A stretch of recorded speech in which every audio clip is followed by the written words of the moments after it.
yang tafsir, yang kasih setiap Ahad, setiap Rabu atau Kamis, silakan. Kami juga kolaborasi dengan kajian tafsir, siapa bapak bergabung sama-sama kita menimba ilmu. Bapak sekalian yang dirahmati Allah, kajian suku kita mungkin ada sekitar 10 atau 15 menit bisa kita buka sesi tanya jawab. Jadi kita bagi dua, menyampaikan materi secara tematik. Memang untuk kajian suku ini kita berikan tematik, tapi kadang-kadang kami juga mohon kepada Ustaz untuk bisa mengisi tema-temanya. Di pagi hari kami silakan Ustaz untuk menyampaikannya, dan nanti kita tanya jawab terakhir, kita sholat suruh, kemudian kita sholat terakhir. Sampai hari ini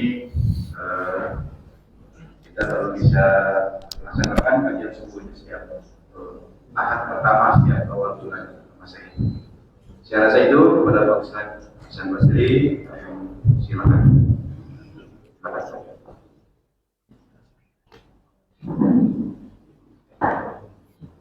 Apa pakai mic-nya di sini?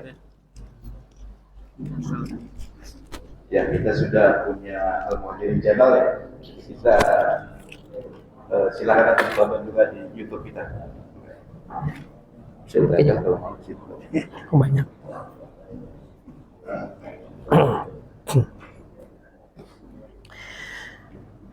Bismillahirrahmanirrahim.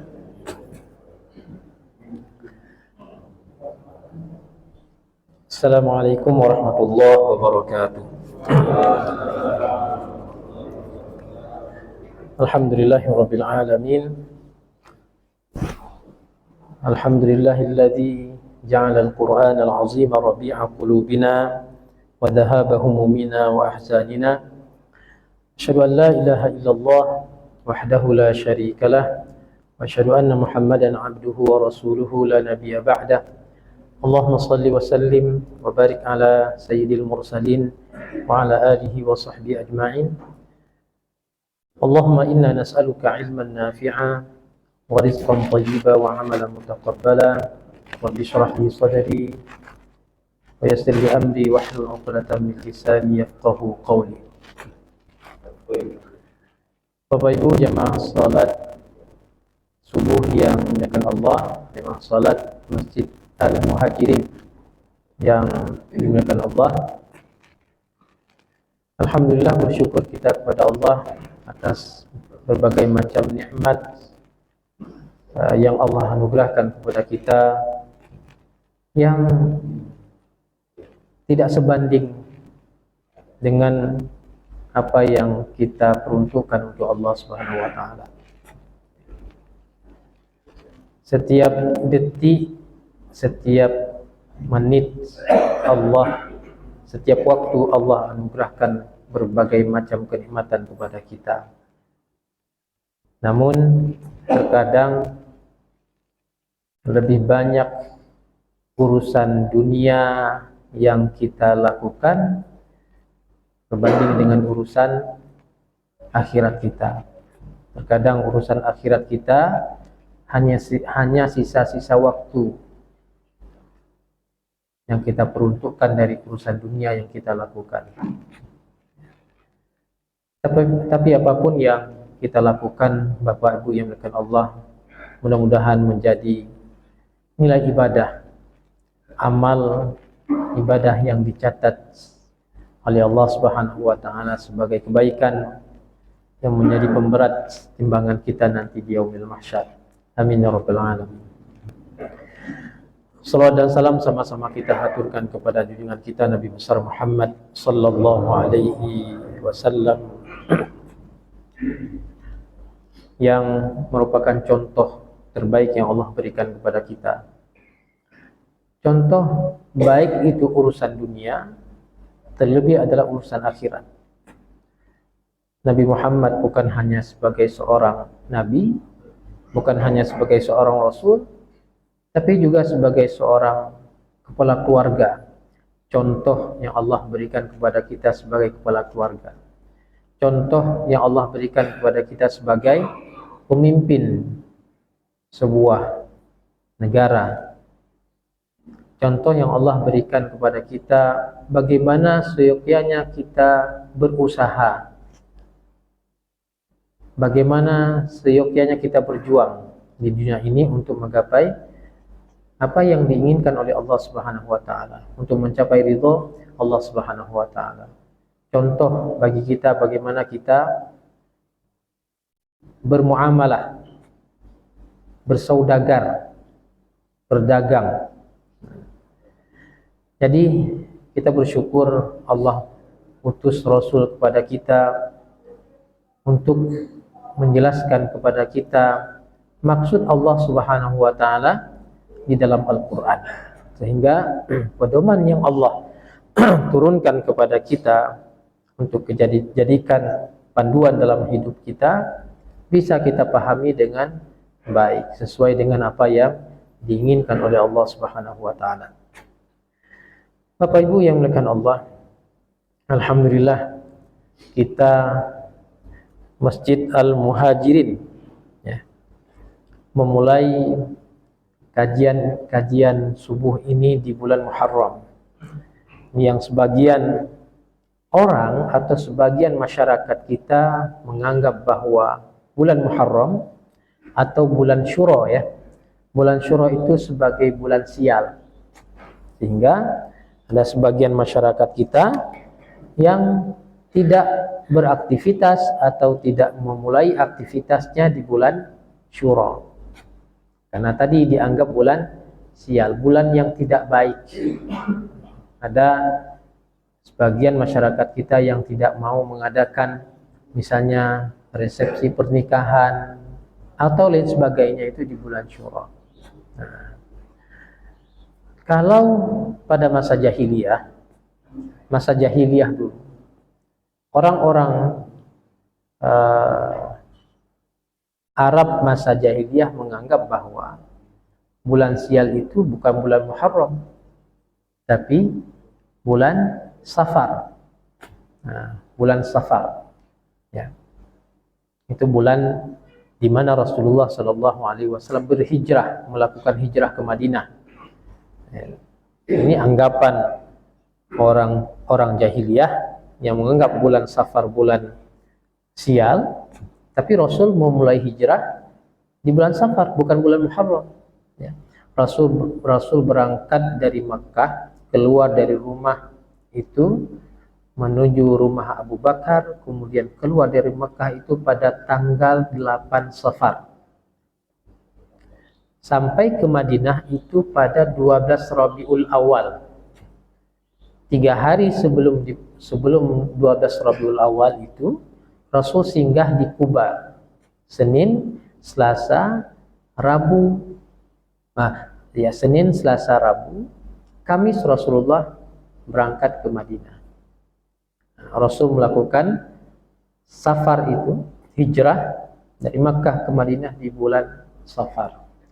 Ini juga ingin menunjukkan bahwa bukan hanya peristiwa hijrahnya yang kita peringati, bahwa ada makna-makna lain dari setiap langkah, setiap aktivitas yang dilakukan oleh Rasulullah SAW.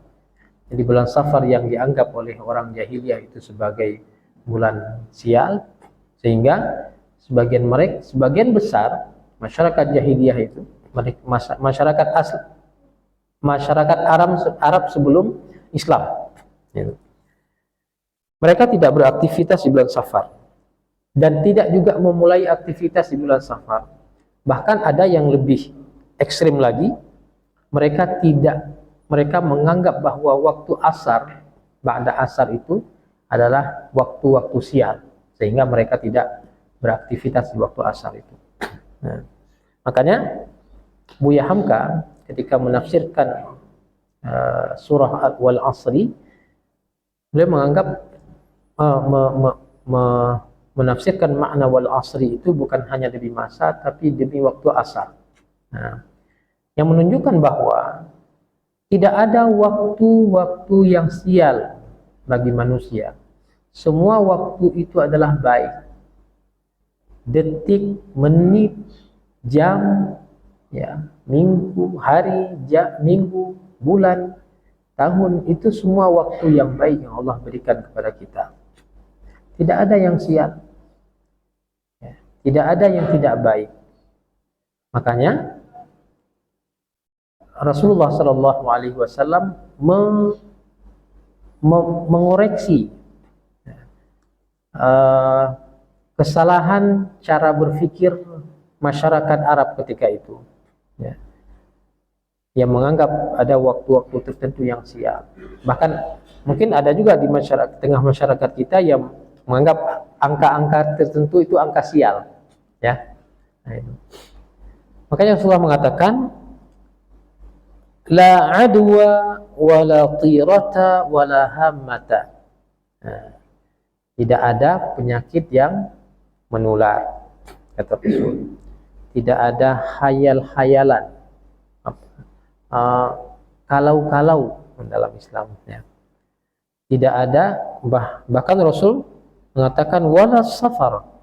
Maksudnya bulan Safar itu bukan bulan sial. Nah, tidak ada yang namanya sial bagi manusia di dunia, tidak ada yang namanya rugi bagi manusia di dunia. Terlebih adalah bagi umat muslim, bagi orang mukmin. Tidak ada kerugian di dunia bagi orang mukmin itu. Al-khasar yang Allah sebut di dalam Al-Quran itu, al-halak yang Allah sebutkan dalam Al-Quran, al-iflas yang Rasul sebutkan di dalam hadisnya, yang memiliki konotasi makna yang sama, tidak jauh berbeda, merugi, hancur, kemudian bangkrut, ya. Itu adalah identik dengan apa yang terjadi pada manusia di hari kiamat. Contoh dalam surah Al-Asr, Allah sebutkan apa? Innal insana lafi khusrin. Sesungguhnya manusia itu dalam keadaan merugi. Bukan di dunia ini, tapi di akhirat merugi. Karena di dunia, kalau hari ini kita bangkrut dalam perdagangan, mungkin kita besok bisa berhasil. Hari ini tidak bisa makan, mungkin besok bisa makan, ya. Hari ini kita tidak berpuasa, besok bisa berpuasa. Nah, itu di dunia. Hari ini tidak beramal, besok bisa beramal. Itu dunia. Tapi di akhirat selesai semuanya. Di akhirat itu selesai semuanya. Di akhirat itu yang ada adalah hari perhitungan. Dihitung semua apa yang kita lakukan. Tidak ada hari ini dihitung, kurang amalan kita, besok minta tangguh sama Allah untuk beramal. Nah, tidak ada di akhirat. Maka kalimah al-khusran dalam Al-Quran itu identik dengan kerugian di hari kiamat. Makanya Allah sebutkan di ayat berikutnya di surah Al-Asr itu, illal ladzina amanu. Siapa mereka tidak merugi? Ya, mereka yang mau beramal saleh, beramal baik, ya. Langkah-langkahnya di dunia itu adalah untuk Allah Subhanahu wa taala, dalam rangka menggapai ridha Allah Subhanahu wa taala. Yang kedua, watawasau bil haqqi, saling memberikan nasihat tentang kebenaran, kebaikan. Watawasau bis sabri, saling memberikan nasihat tentang kesabaran. Ini yang tidak merugi. Kalau hari ini kita tidak beramal, besok bisa beramal. Hari ini kita tidak bisa tawasau bil haq, besok bisa tawasau bil haq. Hari ini kita tidak tawasau bis sabri, besok bisa kita tawasau bis sabri. Itu di dunia. Di dunia. Tapi kalau di akhirat, akhirat itu adalah hari untuk perhitungan. Nah, makanya Allah sebutkan dalam Al-Quran, watazawwadu, ya, berbekallah kamu. Berbekal di sini adalah berbekal untuk menuju akhirat, bukan di dunia. Terkadang kita terbalik, kita lebih besar menyiapkan, lebih siap, lebih sungguh-sungguh menyiapkan bekal untuk dunia kita daripada akhirat kita. Kita kalau pulang lebaran Bapak Ibu, ya makan Allah, ya 3 hari, 4 hari, atau seminggu, atau 10 hari, itu bekal kita itu melebihi orang yang pergi sebulan misalnya. Nah, itu di dunia. Semestinya bekal untuk akhirat lebih dari apa yang kita diinginkan di dunia. Nah itu. Makanya al-khusran tadi sampaikan adalah identik dengan kerugian, itu identik dengan apa yang dialami manusia di hari akhirat nanti. Kalau di dunia enggak ada istilah rugi bagi orang mukmin. Tidak ada istilah rugi bagi orang mukmin di dunia. Apa kata Rasul? Ajaban li amril mu'min. Sungguh menakjubkan urusan-urusan orang mukmin itu. Idza asabathu darra, idza asabathu sarra syakar. Kalau dia ditimpakan kemalangan, ditimpakan kesempitan, ditakdirkan kesedihan, ya, ditakdirkan kekurangan, dia bersabar. Wa idza asabathu sarra syakar. Kalau dia ditakdirkan kelapangan, dia ditakdirkan kemudahan, dia ditakdirkan rezeki yang banyak, harta yang banyak, dia bersyukur. Jadi nggak ada istilah rugi di dunia. Semua yang Allah berikan kepada kita adalah baik, ya. Semua waktu yang Allah berikan kepada kita adalah baik. Nah, dalam hadis juga demikian. Rasul menyampaikan nasihat kepada kita, ya. Beliau bertanya kepada para sahabat, atadruna manil muflis? Tahu tidak kalian siapa orang yang muflis itu, orang yang bangkrut, orang yang merugi itu? Ya. Kemudian sahabat menjawab, al-muflisu minna man la dirhama lahu wala mata. Ya. Orang yang merugi di antara kami itu adalah orang yang tidak punya harta, bukan tidak punya barang simpanan, bukan muflis. Muflis pakai fa. Oh, ada muflis ya? Ada mukhlis, ada mukhlas. Nah, nanti kita lihat apa, ada mukhlis, ada mukhlas namanya. Nah, sini ada Bapak mukhlis ya? Sekarang muflis pakai fa, al-muflis.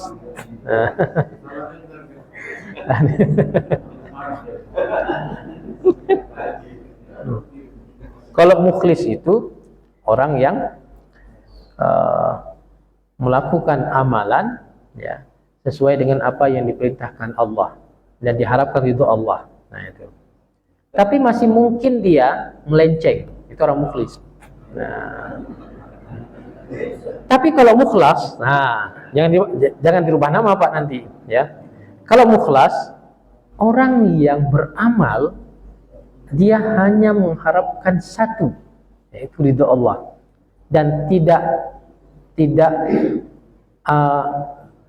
menjadikan tantangan itu sebagai penghambat dia untuk menggapai ridho Allah. Contoh orang mukhlas itu adalah yang Allah gambarkan di dalam Al-Quran, seperti Nabi Yusuf.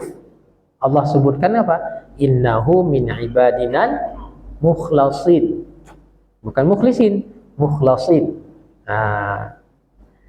Apa yang dilakukan Nabi Yusuf? Nabi Yusuf diajak oleh wanita paling cantik di Mesir. Sudah di dalam kamar berdua, ya, wanita paling cantik diajak untuk bermain. Walaqad hammat bihi wa hamma biha laula ar-ra'a burhana rabbih. Yusuf punya hasrat, Zulaikha juga punya hasrat, tapi hasrat Zulaikha itu adalah hasrat syaitaniyah. Kalau hasrat Yusuf, hasrat fitrah. Laki-laki suka pada wanita itu kan fitrah. Laki-laki yang suka pada laki-laki yang bukan fitrah, ya kan? Nah, itu. Makanya Allah bedakan ini hasrat Yusuf dengan hasrat Zulaikha. Tapi apa yang terjadi? Ya, Yusuf tidak melakukan ajakan, tidak menuruti ajakan Zulaikha. Nah, kalau kita, ayo. Nah, maju kelah gitu ya. Nah, makanya Allah sebutnya innahu min ibadinal mukhlasin, bukan mukhlisin. Oke, lanjut kembali yang tadi. Bukan mukhlis ya, muflis. Nah, atadruna manil muflis?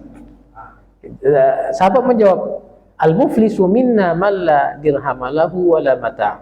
Ya. Orang yang muflis di antara kami itulah orang yang tidak punya harta, tidak punya barang simpanan. Ya. Kemudian Rasulullah SAW mengatakan, ya, innal muflisa min ummati man ya'ti yaumal qiyamati bisakatin wa salatin wa siyamin wa ya'ti wa qad syatama hadha wa qadhafa hadha wa safaka dima'a hadha wa akala ma hadha wa akala mala hadha wa safaka dima'a hadha wa daraba hadha.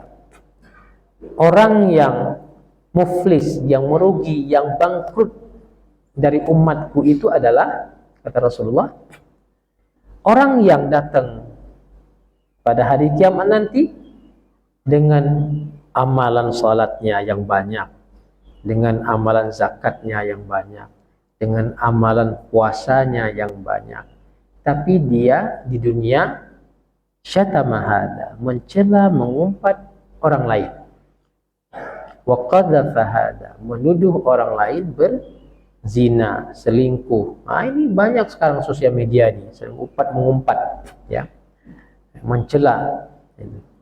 Kemudian ketika di dunia akala mala hada, makan harta orang lain, ngambil hak orang lain, wa safaka dima'a hada, membunuh saudaranya, wa daraba hada, memukul, menyakiti secara fisik, ya, saudaranya. Nah, kemudian Rasulullah mengatakan, fayu'ti hada min hasanatihi wa hada min hasanati. Di hari kiamat nanti orang yang demikian tadi, ya, datang dengan amalan yang banyak, salat, puasa, zakat, gitu. Nanti di hari kiamat diambil semua kebaikannya diambil, dikasih ke orang yang pernah dizalimi di dunia. Nah, amal zakatnya diambil, kasih. Amal salatnya diambil, kasih. Amal apalagi? Semua amal kebaikan diambil, dikasih ke orang yang pernah dia zalimi di dunia. Right. Kemudian kalau kebaikannya habis, Rasul mengatakan, fa in faniyat hasanatuhu qabla ayyaqdiya ma alai, kalau kebaikannya selesai, habis, ya, sebelum mampu dibalas semuanya, maka akhadha min khatayahum faturihat alai. Jadi kesalahan orang tadi, kesalahan orang yang dizalimi tadi, keburukannya, kesalahannya di dunia diambil, diberikan ke orang yang melakukan kezaliman tadi. Ya, kemudian summa turiha finnar, kemudian dia dilempar ke dalam neraka. Nah, itu yang merugi, ya. Salatnya 5 waktu tidak tertinggal, ya. Zakatnya luar biasa. Zakat, berinfak tapi mencela. Ada nggak gitu? Ya. Zakat, berinfak tapi menghina. Nah, itu. Zakat, berinfak tapi dipamerkan ke orang lain, ya. Oleh sebab itu,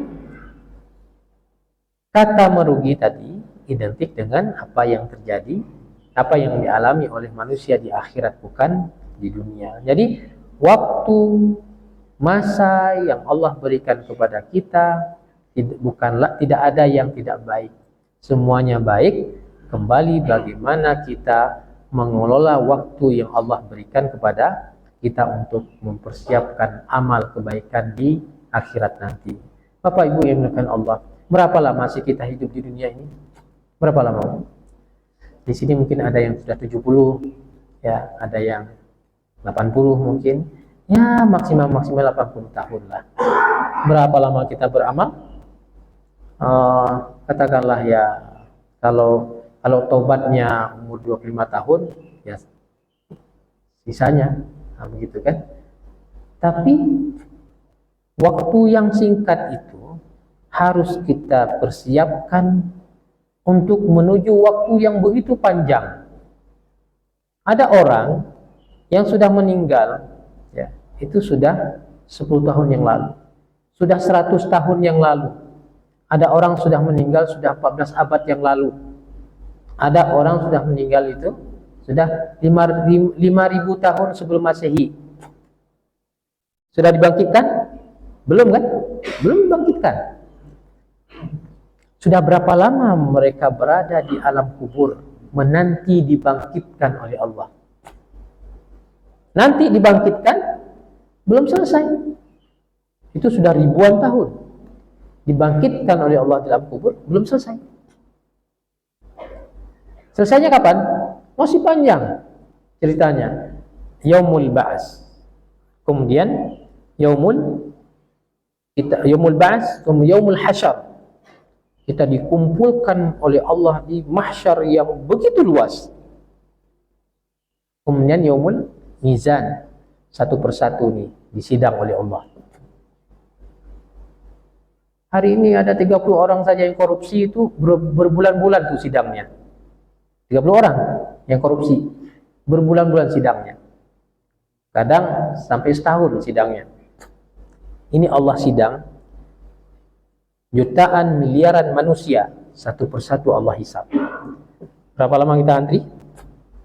Ya selama kita berada di mahsyar, kita antri. Setelah sidang, kalau orang kafir mah tidak lagi, langsung dia. Setelah disidang, kita masih melewati sirat. Masya Allah, perjalanan kita begitu panjang dan panjang. Hanya waktu sedikit kita mempersiapkan untuk menuju perjalanan yang panjang itu. Makanya Allah katakan dalam Al-Quran, وَتَزَوَّدُوا, ya berbekallah kamu. Ya, berbekal memang mempersiapkan segala hal, mempersiapkan segala apa yang kita butuhkan nanti di Yaumil Mahsyar, di hari setelah alam kehidupan ini. Ya. Dan bekal apa yang paling bagus itu? Fa inna khairaz zadi taqwa. Taqwa itulah bekal yang paling baik untuk kita. Bapak Ibu yang dimuliakan Allah Subhanahu wa taala, sebenarnya bukan ini yang ingin saya jelaskan, yang kita sampaikan pada hari ini. Karena Bapak Ketua Takmir tadi menyinggung masalah dimulainya kajian bulan Muharram. Nah, sedikit kita singgung terkait dengan Syura. Nah, ya, tidak apa-apa ya, panjang. Ya, begitulah sebagian masyarakat, pemahaman sebagian masyarakat kita. Mudah-mudahan ini tidak ada yang mengharamkan bulan Syura. Ya, maksudnya tidak ada yang mengharamkan kebaikan pada bulan Syura, atau tidak ada yang menganggap bahwa bulan Syura itu bulan sial atau bulan keburukan. Tidak. Ya. Khusran itu identik dengan hari kiamat. Baik, Bapak Ibu yang dimuliakan Allah Subhanahu wa taala, sejenak kita tadabburi 1-2 ayat dari wahyu pertama yang Allah turunkan kepada kita. Itu Iqra bismi rabbikal ladzi khalaq. Ada yang unik. Wahyu pertama Allah turunkan itu di bulan Ramadan. Sehingga Allah jadikan bulan Ramadan itu bulan yang paling mulia di antara bulan-bulan yang lain. Allah jadikan 10 bulan Ramadan itu, 10 terakhir bulan Ramadan itu hari-hari yang paling mulia dibandingkan hari-hari sebelumnya. Allah jadikan satu malam di antara 10 terakhir Ramadan itu adalah malam yang paling mulia. Kenapa? Karena Allah jadikan itu sebagai waktu Allah turunkan wahyu kepada Rasulullah sallallahu alaihi wasallam. Tapi uniknya adalah wahyu pertama yang Allah turunkan di bulan Ramadan kepada Rasulullah tidak berbicara tentang keistimewaan Ramadan. Nah, tidak berbicara tentang keistimewaan Ramadan. Keistimewaan Ramadan baru Allah bicarakan setelah Rasul hijrah ke Madinah. Karena ayat-ayat tentang kewajiban puasa itu turun setelah Rasul hijrah ke Madinah. Nah, itu. Begitu lama, 10 tahun lebih baru Allah singgung tentang keistimewaan Ramadan. Justru wahyu pertama turun yang menjadi sebab istimewanya Ramadan itu adalah wahyu yang berbicara tentang Iqra, membaca. Ini menunjukkan bahwa pentingnya membaca. Makanya hadis Rasulullah SAW, hadis yang riwayat yang disampaikan oleh Sayyidah Aisyah radhiyallahu anha yang menggambarkan tentang proses turunnya wahyu pertama. Ini Sayyidah Aisyah yang meriwayatkan ini, ya, yang melihat langsung bagaimana keadaan Rasul proses wahyu itu turun. Ya. An Aisyah radhiyallahu anha ummul mukminin annaha qalat awwalu ma budi'a bihi Rasulullah sallallahu alaihi wasallam minal wahyi ar-ru'ya as-salihah fin naum. Jadi pertama turunnya wahyu kepada Rasulullah itu secara mimpi. Mimpi yang baik ketika tidur, ya. Fakana la yara illa ru'yan illa ja'at fakana la yara ru'yan illa ja'at mislu falaqis subhi. Ya, Rasulullah, ya, biasanya mimpi terlihat jelas oleh Rasulullah, ya, seperti jelasnya cuaca di pagi hari. Ya.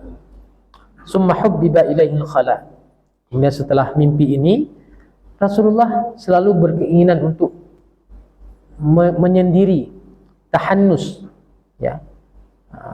Kalau bahasa kita bertapa, tapi bertapanya Rasul bukan mencari, ingin dapat benda-benda keramat. Nah, sehingga keramat, salah juga kita memahami keramat itu, ya. Orang yang keramat, orang keramat itu bahasanya apa? Orang yang karomah ya, karomah itu tidak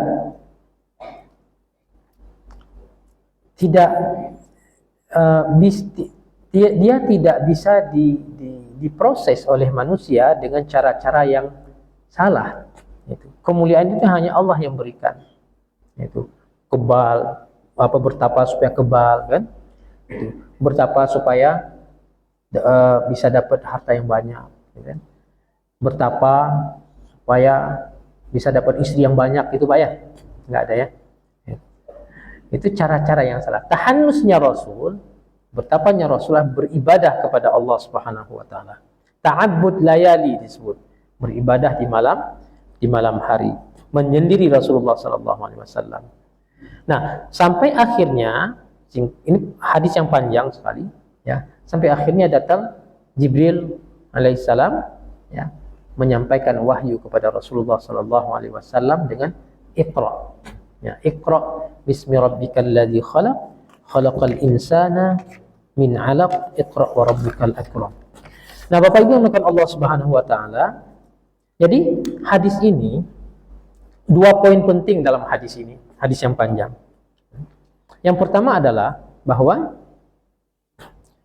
perintah membaca yang Allah perintahkan kepada kita itu adalah proses kita melakukan ibadah, ya. Proses belajar yang harus dilakukan oleh manusia. Yang kedua, hadis tadi mengindikasikan perintah Allah Subhanahu wa taala kepada manusia untuk melihat kebesaran Allah Subhanahu wa taala pada dirinya sendiri, ya. Proses penciptaan manusia. Iqra bismi rabbikal ladzi khalaq, khalaqal insana min 'alaq. Nah, Allah bacalah dengan nama Tuhanmu yang menciptakan manusia dari segumpal darah, dan terusnya. Nah itu. Nah Bapak Ibu melakukan Allah Subhanahu wa taala, maka proses membaca yang Allah perintahkan kepada kita itu adalah ibadah. Membaca itu ibadah. Membaca apa? Apa yang kita baca? Baik membaca yang tertulis ataupun membaca yang tampak oleh mata kita. Ya. Rasul disebut ummi itu karena memang beliau tidak bisa membaca yang tertulis. Tapi Allah perintahkan Iqra. Ini maknanya, ya. Makna yang pertama adalah semua kita, baik orang yang bisa membaca yang tertulis atau tidak, ya, yang bisa melihat atau tidak, punya kewajiban untuk Iqra. Nah. Bagaimana maknanya? Rasulullah ketika melakukan tahannus di Gua Hira, ya, beliau keluar di malam hari memandang ciptaan Allah, ya, memandang bulan, bintang, dan alam sekitarnya.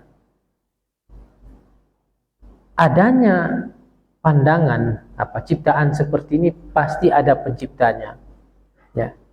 Pasti ada zat di balik semua ini, yaitu Allah Subhanahu wa taala. Itulah yang menambahkan keyakinan kepada Rasulullah sallallahu alaihi wasallam tentang keesaan Allah Subhanahu wa taala, tentang kebesaran Allah Subhanahu wa taala. Nabi Ibrahim juga demikian, ya. Nabi Ibrahim melihat memberikan pemahaman tauhid kepada kaumnya melalui proses penciptaan Allah. Itu. Nabi Ibrahim kenalkan matahari kepada mereka, kenalkan bulan kepada mereka, bintang-bintang kepada kaumnya, bahwa di balik ini semuanya pasti ada zat yang menciptakannya. Nah, itu namanya Iqra, ya. Iqra bismi rabbikal ladzi khalaq. Nah, makanya Iqra ini adalah wajib hukumnya, ya. Perintah Allah yang mesti dilaksanakan oleh setiap manusia. Orang yang mau membaca maka dia akan memegang peradaban, ya. Orang yang tidak mau membaca apa saja, maka dia akan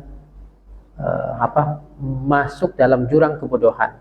Makanya Imam Syafi'i mengingatkan kita, ya, melalui syair beliau, wa man lam yaduk murrat ta'allumi sa'atan tajarra' dhullal jahli tula hayati, ya. Orang yang tidak pernah merasakan sulitnya belajar, maka dia akan merasa akan terkekang, dikukung oleh kebodohan sepanjang hidupnya, ya.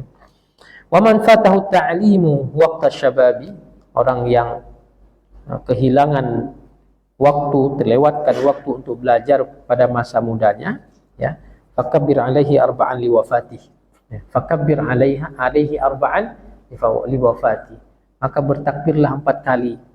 Apa maknanya? Ya, orang yang tidak mau membaca sama saja dengan orang yang mati, kata Imam Syafi'i. Fakabbir alaihi arba'an. Salat jenazah berapa takbir?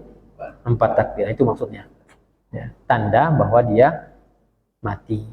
Nah, itu orang yang tidak mau membaca. Tidak mau membaca berarti dia tidak melaksanakan perintah Allah Subhanahu wa taala. Ya. Kita ini maknanya Bapak Ibu, ya. Kenapa wahyu pertama yang turun pada bulan Ramadan itu tidak berbicara tentang keistimewaan Ramadan? Karena kita tahu tentang keistimewaan Ramadan, tahu tentang fikih Ramadan, tahu tentang cara berpuasa itu dari proses membaca. Tahu cara sholat karena membaca. Ini juga adalah bagian daripada kita membaca. Nah, itu. Makanya Rasul membedakan antara seorang alim dengan seorang abid. Fadlul alim 'alal 'abid kafadlil qamari 'ala sairil kawakib, kata Rasul. Keutamaan seorang alim dengan seorang abid itu seperti bulan purnama dengan bintang-bintang yang lain. Kalau bulan purnama muncul, hilang bintang yang lain, nggak nampak. Nah, itu. Bahkan iblis lebih senang kematian seorang alim daripada kematian 1000 ahli ibadah. Karena orang alim itu memberikan pengaruh kebaikan kepada orang lain. Kalau ahli ibadah, dia hanya untuk dirinya sendiri. Ibadah saja. Jibril diperintahkan Allah untuk menghancurkan satu kaum. Datang Jibril ingin menghancurkan kaum tersebut. Begitu datang, dia mendapatkan ahli ibadah. Ada satu orang ahli ibadah. Kembali ke Allah, kepada Allah melaporkan apa yang dia dapat. Apa kata Allah? Ya, Jibril, ya Rob, di sana ada ahli ibadah. Apa kata Allah? Mulailah kehancuran dari dia. Kenapa? Ya abid itu dia tidak mau tahu dia apa yang terjadi di sekelilingnya. Ya. Dia hanya beribadah untuk kepentingan dia sendiri. Kerusakan di lingkungannya dibiarkan. Tapi kalau orang alim, ya, dia memberikan pencerahan kepada lingkungannya. Nah, itu. Nah, Bapak Ibu yang dimuliakan Allah Subhanahu wa taala, jadi membaca, mendapatkan ilmu pengetahuan adalah proses kita mendekatkan diri kepada Allah Subhanahu wa taala. Tidak ada satu ilmu yang kita dapatkan kecuali harus mendekatkan diri kita kepada Allah Subhanahu wa taala. Ilmu apapun itu. Ya. Ilmu agamakah, ilmu umumkah, sainkah, fisika, matematika, ilmu tukang, ilmu bertani, itu harus mendekatkan diri kita kepada Allah Subhanahu wa taala. Sebenarnya tidak ada pengkotak-kotaan keilmuan dalam Islam itu. Tapi kenapa harus ada fakultas-fakultas keilmuan? Ya karena keterbatasan pemikiran manusia, keterbatasan manusia dalam menguasai semua ilmu. Maka lahirlah fakultas-fakultas. Jadi pikiran manusia itu fakultatif. Ya, tidak mungkin menguasai semua ilmu. Ya, para ilmuwan muslim itu ya menguasai banyak ilmu pengetahuan. Jadi tidak semua ilmu pengetahuan. Ya, Al-Khawarizmi misalnya, Imam Ibnu Sina misalnya. Beliau dijuluki sebagai seorang ahli dalam bidang agama karena menghafal Quran, ya. Juga ahli di bidang kedokteran, juga ahli di bidang filsafat. Ibnu Sina, Al-Khawarizmi, ya, mereka ahli dalam bidang agama. Ya, kenapa demikian? Kenapa disebut ahli dalam bidang agama pertama? Karena memang ilmu yang pertama yang mereka cari itulah ilmu agama, ilmu Al-Quran. Ada tradisi menarik di tengah-tengah masyarakat Muslim ketika itu, ketika era bangkitnya peradaban Islam, baik di Baghdad maupun di Andalusia, ya, adalah bahwa anak-anak kecil itu tidak diarahkan untuk mendapatkan ilmu pengetahuan umum yang lain kecuali mereka sudah menghafal Al-Quran. Nah, itu. Dan tradisi ini masih dipegang oleh Al-Azhar sampai sekarang di Mesir. Jadi pendidikan Al-Azhar, ya, dari TK, SD, SMP, SMA, yang pertama diberikan kepada anak-anak adalah pendidikan Al-Quran bagi orang Mesir. Maka tidak ada orang Mesir itu yang masuk ke Al-Azhar kecuali mereka sudah menghafal Al-Quran 30 juz. Karena ini tradisi menarik, ya. Mereka tidak belajar ilmu pengetahuan umum yang lain kecuali mereka sudah menghafal Al-Quran. Dan sangat-sangat jarang sekali, ya, lembaga pendidikan kita di Indonesia yang seperti itu. Ya. Kenapa Al-Quran? Karena dengan Al-Quran lah kita mudah membangun karakter seorang anak atau seorang manusia. Ya. Dengan Al-Quran, kalau kita ingin anak didik kita itu memiliki karakter yang baik, ya suguhkan Al-Quran dulu. Karena yang disentuh pertama adalah jiwanya. Kalau jiwanya sudah baik, maka karakternya akan tumbuh kembang menjadi baik. Kalau karakternya baik, atau bahasa lain attitude, ya, attitude-nya sudah baik, ya tentu dia akan tahu apa yang semestinya dilakukan. Tapi pendidikan kita terbalik ya Bapak Ibu ya, terbalik sekarang. Apa yang disuguhkan pertama sekali dalam pendidikan kita? Mohon maaf ini kalau ada dosen guru di sini. Ya. Yang disuguhkan kan tentang kognitif, ya. Bukan pada kepribadian, pada nilai, berapa nilai matematikanya, fisikanya, kimianya, sehingga pendidikan karakter diabaikan. Meskipun ada ya, K13 itu pendidikan karakter penekanannya, tapi apa yang kita hasilkan ya dari itu? Syuruk jam 6:04, 10 menit lagi. Sedikit lagi. Nah, makanya Rasulullah menyebutkan ya, ilmu apapun yang bertambah pada kita itu harus apa? Harus menambah ketakwaan kita kepada Allah. Makanya tujuan dari proses pendidikan kita yang dicanangkan dalam undang-undang kan takwa kan, betul Bapak Ibu? Ya, bertakwa, beriman gitu. Kalau anak enggak bertakwa, enggak beriman, ya seharusnya tidak lulus dia. Dia melakukan proses pendidikan. Hasil dari proses pendidikan yang dia lakukan, yang diberikan kepada anak itu tidak melahirkan anak yang bertakwa, anak yang beriman, ya seyogyanya tidak lulus dia. Tapi ada undang-undang yang mengharuskan anak itu lulus. Sehingga lulus menjadi apa? Anak-anak yang lahir anak-anak yang memiliki tingkat kenakalan yang tinggi. Juga ini tidak hanya dari proses pendidikan ya, juga dari lingkungan. Karena anak itu tumbuh kembang bagaimana lingkungan dan keluarganya, keluarga dan lingkungannya. Makanya Rasulullah mengatakan, satu ilmu yang bertambah pada kita itu harus mendekatkan diri kita kepada Allah.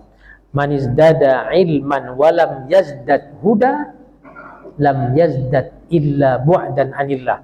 Barang siapa yang bertambah satu ilmu. Ilmu apa saja? Kenapa maknanya ilmu apa saja? Karena Rasulullah menyebutkan ilmu di sini dalam bentuk nakirah, di mana umum. Ya ilmu apa saja? Ilmu agama, ilmu matematika, fisika, umum, pertanian, pertukangan, itu harus mendekatkan diri kita kepada Allah Subhanahu wa taala. Kalau tidak, maka tidak bertambah ilmu itu, maka ilmu yang dia dapatkan tidak menjadi sebab mendekatkan diri dia kepada Allah. Justru menjadi sebab jauhnya dia dari Allah Subhanahu wa taala. Bapak Ibu menekan Allah Subhanahu wa taala. Makanya Allah menyebutkan di dalam Al-Qur'an Iqra. Iqra yang bagaimana? Iqra yang mampu mendekatkan diri kita kepada Allah. Allah sebutkan Iqra bismi rabbikal ladzi khalaq. Bacalah dengan nama Tuhanmu. Iqra yang bagaimana yang bisa mendekatkan diri kita kepada Allah? Iqra yang berbasis iman kepada Allah. Iqra yang berbasis takwa kepada Allah. Iqra yang berbasis Allah Subhanahu wa taala. Itulah Iqra yang akan mendekatkan diri kepada Allah. Kalau kita membaca bukan atas dasar keimanan kepada Allah, maka tidak akan mendekatkan diri kita kepada Allah Subhanahu wa taala. Makanya Ibnu Mas'ud radhiyallahu anhu menyebutkan dalam sebuah pernyataannya, dia mengatakan begini, kafa bi khasyatillahi ilman. Kafa bi khasyatillahi ilman. Cukup takut kepada Allah itu disebut ilmu. Orang banyak gelar ya. Gelarnya macam-macam, dari profesor, PhD sampai macam-macam gelarnya. Tapi kalau tidak pernah gelar sajadah, apa makna gelar itu? Ya kan? Banyak gelar, tidak pernah gelar sajadah, apa makna gelar yang ada di belakang namanya itu? Nah, makanya Allah sebutkan tadi Iqra bismi rabbikal ladzi khalaq. Ada yang menarik terakhir, ada yang menarik. Allah sebutkan kata kerja, ada subjek, ada predikat. Ya. Tapi Allah pada ayat pertama tidak sebutkan objeknya apa. Supaya apa? Ini banyak kalau kita telaah ayat Al-Quran, banyak yang model seperti ini ayat Al-Quran. Ini untuk yang seperti ini, ayat-ayat model seperti ini untuk menarik perhatian kita, ya, menarik perhatian manusia yang membaca, yang memahami, ya. Di mana Allah sebutkan objeknya? Ayat berikutnya.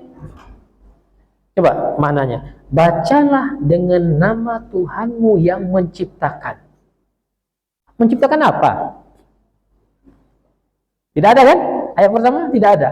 Justru Allah sebutkan ayat 2. Khalaqal insana min 'alaq, yang menciptakan manusia dari segumpal darah. Maknanya apa?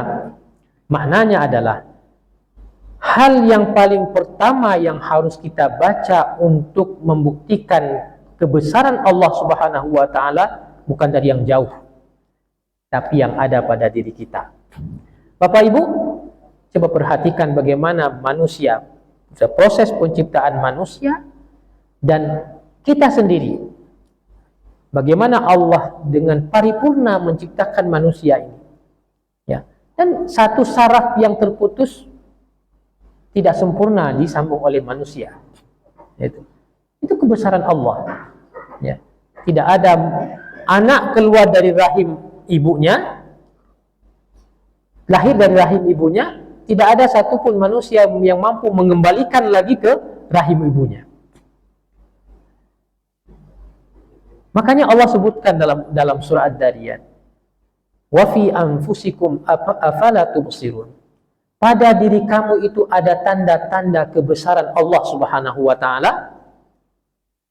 Tidakkah kamu melihatnya? Jadi sebelum kita membaca yang lain, membaca filsafat dan macam-macam itu, ya, yang kadang-kadang yang kita tidak ada basic yang kuat, keilmuan yang kuat, baca filsafat, baca tasawuf, sehingga jatuhnya sesat, liberal. Baca diri kita terlebih dahulu agar mudah kita mendekatkan diri kepada Allah, mudah kita merasakan kebesaran Allah Subhanahu wa taala. Bapak Ibu yang dimuliakan Allah Subhanahu wa taala, membaca adalah pintu membuka keberkahan, pintu membuka kebaikan, pintu untuk membuka amal ibadah kita diterima oleh Allah Subhanahu wa taala. Maka doa yang sering diucapkan Rasul di pagi hari, ini diucapkan Rasul di setiap pagi. Apa doa Rasul? Allahumma inni as'aluka ilman nafi'a wa rizqan thayyiba wa amalan mutaqabbala. Ini dari riwayat Ummu Salamah. Ya Allah, apa yang minta Rasul di pagi hari? Ya Allah, berikanlah aku ilmu yang bermanfaat. Ilmu dulu, baru rezeki yang baik. Karena dengan ilmu kita bisa membedakan mana yang halal dan haram. Kenapa rezeki yang kedua? Karena rezeki yang halal, yang baik itu adalah syarat amal ibadah kita diterima oleh Allah Subhanahu wa taala. Beribadah tapi maling tadi, puasa, zakat, apalagi tadi salat tapi mencela orang lain, mengambil hak orang lain, menyakiti orang lain. Ada makna ibadah kita? Tidak ada makna ibadah kita. Kenapa melakukan itu? Karena tidak ada ilmu. Nah itu. Makanya yang diminta oleh Rasul di pagi hari adalah pertama ilmu yang bermanfaat, kemudian rezeki yang halal, kemudian amal yang diterima. Jadi ada korelasi ketiga hal ini. Bapak Ibu menekan Allah Subhanahu wa taala, demikian yang bisa kami sampaikan, mudah-mudahan bermanfaat. Ya, mudah-mudahan kita diberikan kekuatan oleh Allah Subhanahu wa taala untuk membaca dan membaca, sehingga bacaan kita itu bisa mendekatkan diri kita kepada Allah Subhanahu wa taala. Amin ya rabbal alamin. Demikian yang bisa saya sampaikan. Mudah-mudahan bermanfaat. Wabillahi taufiq wal hidayah. Wassalamualaikum warahmatullahi wabarakatuh.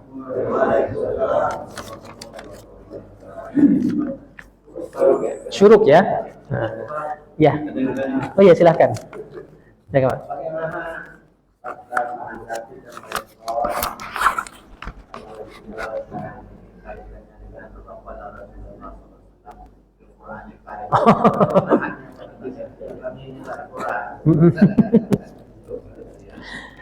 Itu paham-paham kaum Mu'tazilah yang ingin dikembangkan sekarang ini. Ya, sebenarnya itu kan sudah maklum diketahui, ya. Sudah maklum diketahui bahwa ini adalah sebuah kesalahan, ya. Satu kesalahan yang mesti kita hindari, menganggap bahwa wahyu itu adalah buatan Rasulullah Sallallahu Alaihi Wasallam.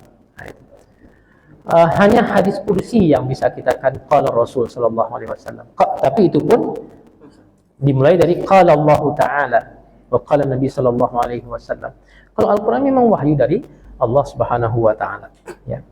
Tidak, ini sudah dijawab sebenarnya oleh para ulama ya, oleh MUI sudah dijawab ya tentang tindakan apa yang dilakukan oleh Panji Gumilang ya, Gumilang dan juga Az-Zaitun. Ya. Nah, kita ikutin apa yang diarahkan oleh para ulama bahwa inilah sebuah kesalahan yang harus kita hindari. Nah, begitu. Ini karena itu tadi, karena tidak adanya iqra tadi, hanya sebatas apa yang terlintas di pikiran itu disampaikan. Nah, makanya pentingnya kita iqra tadi. Saya rasa demikian Pak ya. Demikian. Cukup ya, insyaallah. Baik, terima kasih semuanya. Mohon maaf atas segala kekurangan. Kita tutup dulu dengan doa kafaratul majlis. Subhanakallahumma wa bihamdik, asyhadu an la ilaha illa anta, astaghfiruka wa atubu ilaik. Wassalamualaikum warahmatullahi wabarakatuh. Ya.